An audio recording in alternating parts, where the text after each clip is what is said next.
সুন্দরবন যদি বাংলাদেশের ফুসফুস হয়, পার্বত্য চট্টগ্রাম হচ্ছে বাংলাদেশের হৃৎপিণ্ড। আমরা সাধারণত পার্বত্য চট্টগ্রামকে পর্যটন অঞ্চল হিসেবেই বিবেচনা করে থাকি। বাংলাদেশের পার্বত্য জেলা রাঙামাটি, খাগড়াছড়ি ও বান্দরবান নিয়ে পার্বত্য চট্টগ্রাম গঠিত।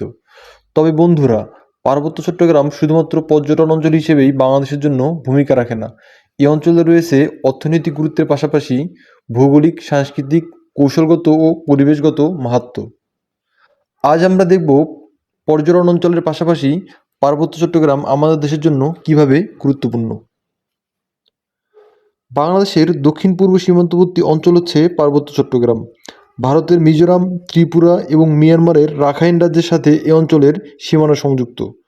সীমান্ত অঞ্চলে অবস্থিত হওয়ায় এটি দেশের নিরাপত্তা এবং সীমান্ত রক্ষার জন্য কৌশলগতভাবে গুরুত্বপূর্ণ। পার্বত্য চট্টগ্রামে অনেক ধরনের খনিজ সম্পদ পাওয়া যায়, যেমন চুনাপাথর এবং কাঁচা লোহা। এগুলো দেশের নির্মাণ শিল্প খাতে গুরুত্বপূর্ণ ভূমিকা পালন করে থাকে। পার্বত্য অঞ্চল আঞ্চলিক বাণিজ্য এবং যোগাযোগের জন্য একটি সম্ভাবনাময় এলাকা। এই অঞ্চল দিয়ে ভারত এবং মিয়ানমারের সঙ্গে বাণিজ্য বাড়ানোর পর্যাপ্ত সুযোগ রয়েছে।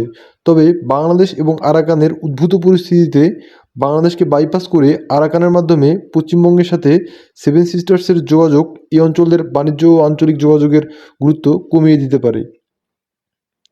কর্ণফুলী নদীতে অবস্থিত কাপ্তাই বাঁধ দেশের প্রধান জলবিদ্যুৎ কেন্দ্র। এখান থেকে উৎপাদিত বিদ্যুৎ দেশের বিদ্যুৎ চাহিদা মেটাতে সহায়ক। পার্বত্য চট্টগ্রাম 11টিরও বেশি আদিবাসী সম্প্রদায়ের আবাসস্থল। এদের ঐতিহ্য, ভাষা, পোশাক এবং উৎসব দেশের সাংস্কৃতিক বৈচিত্র্যকে সমৃদ্ধ করে। এটি বহুজাতিক ও বহুসাংস্কৃতিক সম্প্রীতির উদাহরণ।